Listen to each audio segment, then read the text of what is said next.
نحمده ونصلي على رسوله الكريم اما بعد فاعوذ بالله من الشيطان الرجيم بسم الله الرحمن الرحيم رب اشرح لي صدري ويسر لي امري واحلل عقدة من لساني يفقهوا قولي۔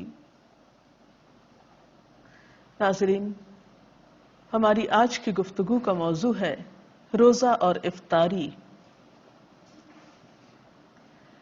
افطار کا وقت بھی بہت خوبصورت وقت ہوتا ہے، ایک انجانی خوشی کا وقت ہوتا ہے۔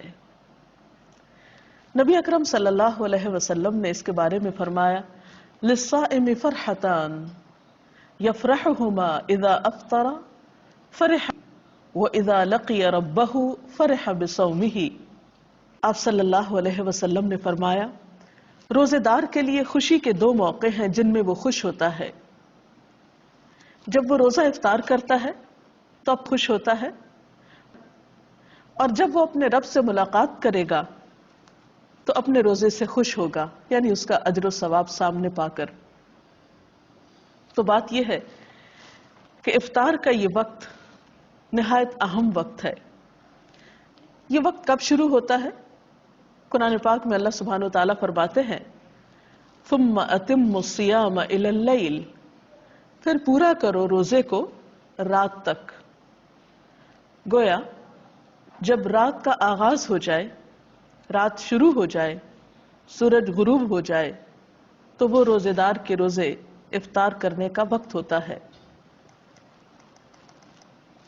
غروب آفتاب روزہ افطار کرنے کی شرط ہے، اس سے پہلے روزہ افطار نہیں کیا جا سکتا۔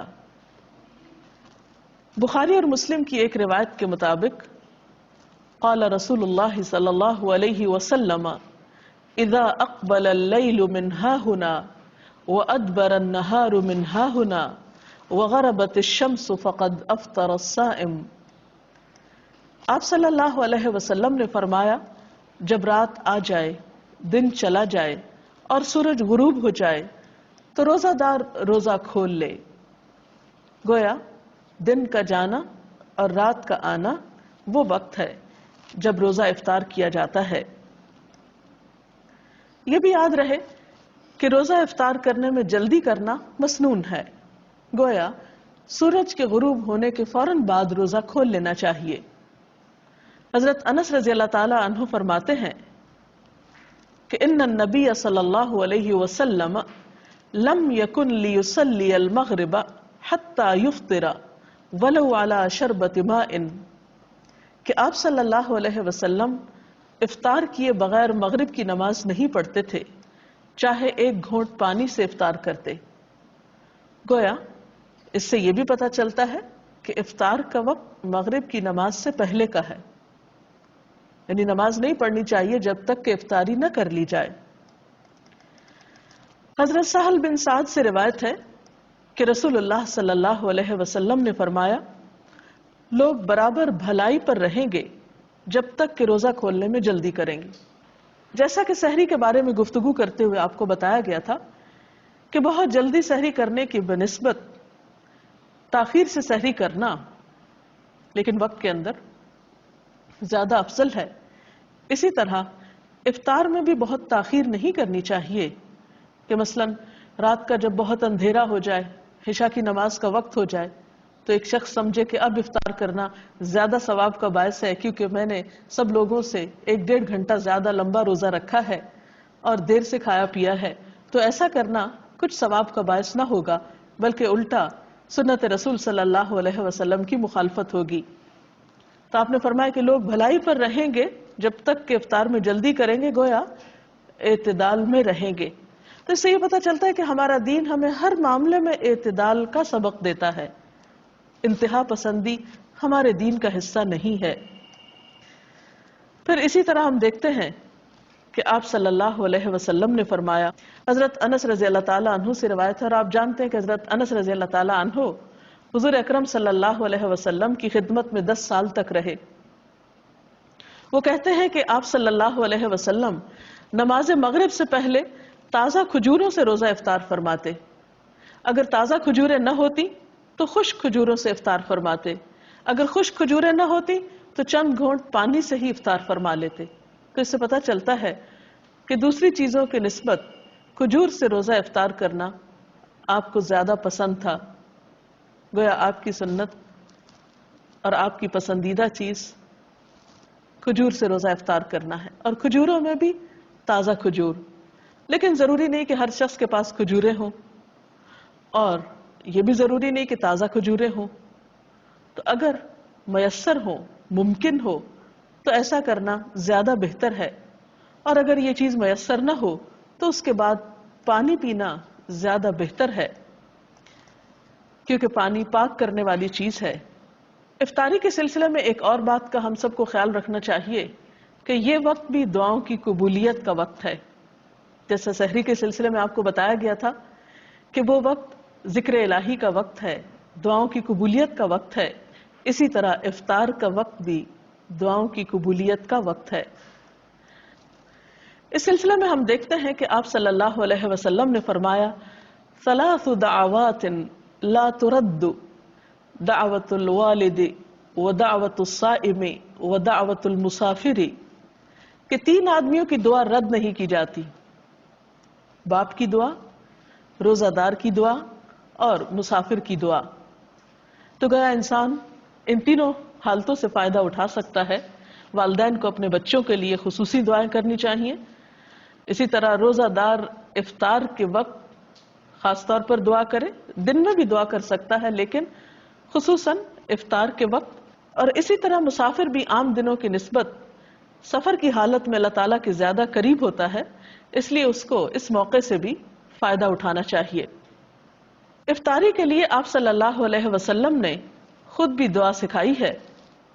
عن ابن عمر قال كان النبي صلى الله عليه وسلم اذا افطر قال ذهب الظمأ وابتلت العروق وثبت الاجر ان شاء الله، جس کا ترجمہ ہے پیاس ختم ہو گئی، رگیں تر ہو گئی اور روزے کا ثواب پکا ہو گیا انشاءاللہ.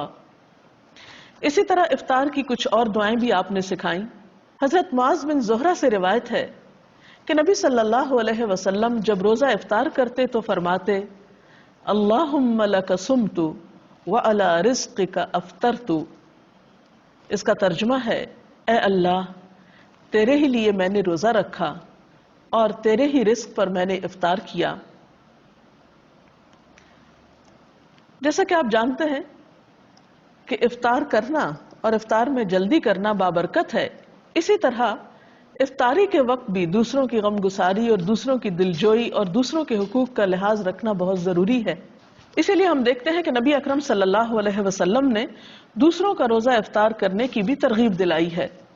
حدیث میں آتا ہے کہ جس نے روزہ دار کو روزہ افطار کرایا اسے بھی اتنا ہی اجر ملے گا جتنا اجر روزہ دار کے لیے ہوگا، اور روزہ دار کے اجر سے کوئی چیز کم نہ کی جائے گی.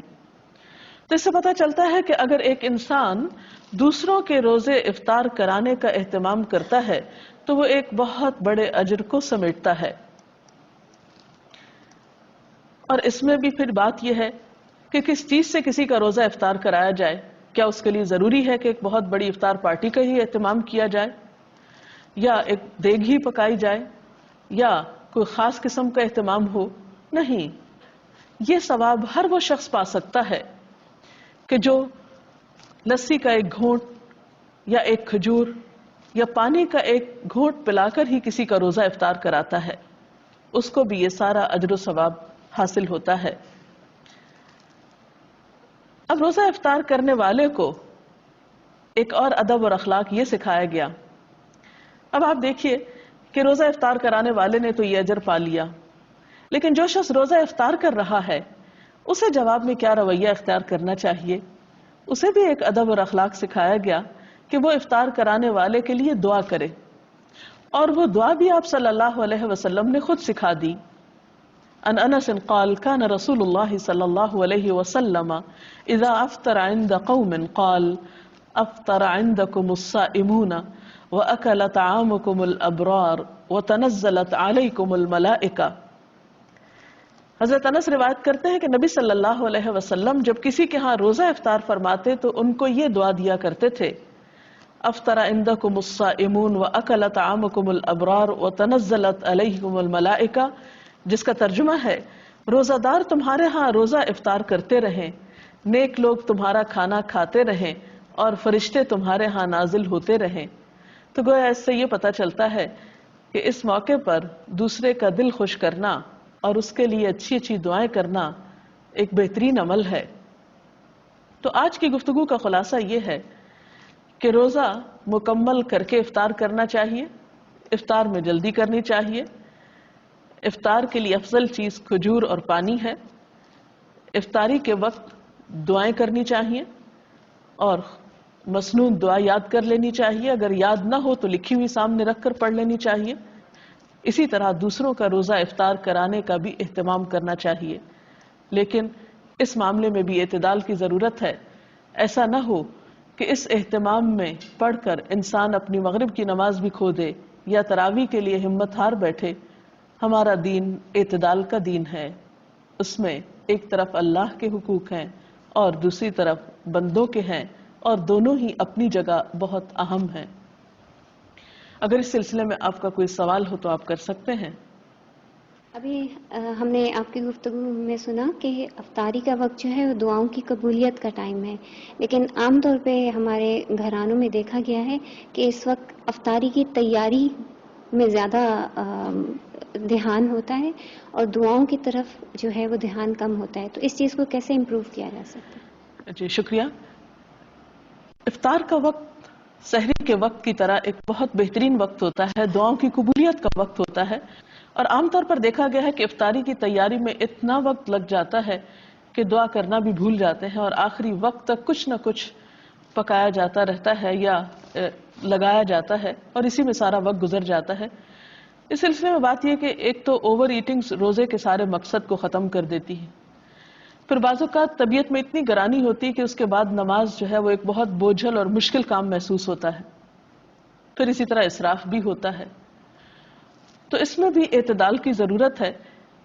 انسان افطاری کی تیاری میں اگر جلدی کرے اور آخری وقت یعنی روزہ افطار کرنے سے پہلے کے کچھ لمحات جو ہیں وہ تمام کاموں کو چھوڑ کر خصوصی طور پر دعائیں کرنے میں گزارے تو یہ ایک بہت بہترین عمل ہوگا۔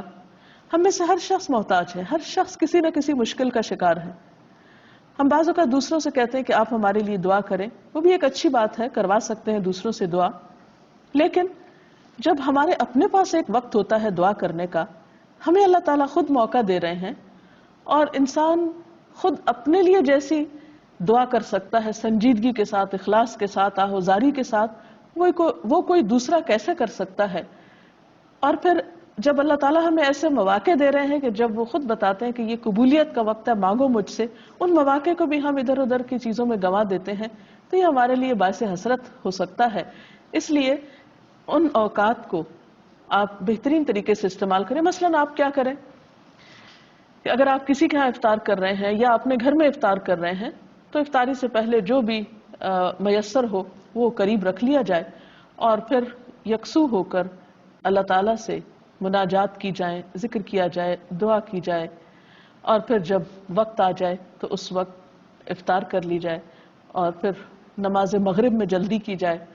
ایسا نہ ہو کہ ہم افطار کرنے میں اتنی تاخیر کریں کہ نماز کا وقت بہت لیٹ ہو جائے، کیونکہ نماز کا افضل وقت زیادہ بہتر ہے نماز کی ادائیگی کے لیے اجر و ثواب کے اعتبار سے، تو اس کا اہتمام بھی رہے۔ اور پھر بعد میں اگر کھانا کھا رہے ہیں تو اتنا زیادہ پیٹ بھر کے کھانا نہ کھائیں کہ عشاء کی نماز اور تراویح میں مشکل ہو۔ تو ان چند باتوں کا دھیان رکھنا بے حد ضروری ہے۔ السلام علیکم۔ میرا آپ سے سوال ہے کہ بادلوں کی وجہ سے کبھی کبھی سورج چھپ جاتا ہے، ایسا لگتا ہے جیسے غروب ہو گیا ہے، اور ہم اگر روزہ کھول لیتے ہیں تو کیا وہ ہو جائے گا؟ وقت سے پہلے روزہ افطار کر لیا جائے تو اس سے روزہ نہیں ہوتا، اس روزے کو آپ کو دہرانا ہوگا۔ کوئی اور سوال؟ افطار پارٹی کے متعلق قرآن کی روشنی میں کیا دلیل ہے؟ اس میں کوئی شک نہیں کہ مل کر کھانے میں برکت ہوتی ہے، یا افطار کے موقع پر آپ خود افطار اکیلے کرنے کی بجائے کسی دوسرے کو بھی شریک کر سکتے ہیں، دوستوں کو، عزیزوں کو، رشتہ داروں کو، لیکن عام طور پر اس میں بھی ہم حد اعتدال سے بڑھ جاتے ہیں۔ بعض اوقات صرف امیر لوگوں کو اس میں دعوت دیتے ہیں، یہ صرف اپنے خاندان کے چند مخصوص لوگوں کو دعوت دیتے ہیں، اور غریبوں کو اس موقع پر بھلا دیا جاتا ہے، جبکہ رمضان کا مہینہ تو ہے ہی شہر المواسات، ایک دوسرے کی غم گساری کرنے کا مہینہ ہے، ایک دوسرے کی ہمدردی کا مہینہ ہے۔ تو اس معاملے میں جہاں آپ اپنے رشتہ داروں کو یاد رکھیں، دوستوں کو یاد رکھیں، اپنے ساتھ کام کاج میں شریک لوگوں کو یاد رکھیں، یا کسی بھی طرح جاننے والوں کو، وہاں ان لوگوں کو بھی ضرور یاد رکھیں کہ جو نہ آپ کے رشتہ دار ہیں، نہ دوست ہیں، نہ تعلق دار ہیں، لیکن وہ آپ کی افطار کے کہیں زیادہ مستحق ہیں، اور ان کے دل سے نکلی ہوئی دعائیں آپ کے لیے کہیں زیادہ فائدہ مند ہو سکتی ہیں۔ تو اس معاملے میں بھی ہمیں دیکھنا چاہیے۔ حضرت ابراہیم علیہ السلام اپنے کھانے میں ضرور کسی کو شریک کیا کرتے تھے، انبیاء کی سنت یہی ہے، آپ صلی اللہ علیہ وسلم بھی اس معاملے میں دوسروں کا خیال رکھا کرتے تھے۔ تو افطار پارٹی کی جا سکتی ہے، لیکن حد اعتدال کے اندر، جس سے دوسرے فرائض متاثر نہ ہوں۔ صحابہ کرام کا عام طور پر رجحان یہ ہوتا تھا کہ رمضان میں ایک دوسرے سے اجنبی ہو جایا کرتے تھے تاکہ زیادہ سے زیادہ وقت ان کو عبادت کے لیے مل سکے۔ تو اگر ہماری عبادات پر اثر نہ پڑے اور ہماری روحانیت متاثر نہ ہو تو میل جول میں حرج نہیں ہے۔ اس کے ساتھ ہی ہمارے آج کے پروگرام کا وقت ختم ہوا چاہتا ہے۔ کل تک کے لیے اجازت چاہتے ہیں۔ اللہ حافظ۔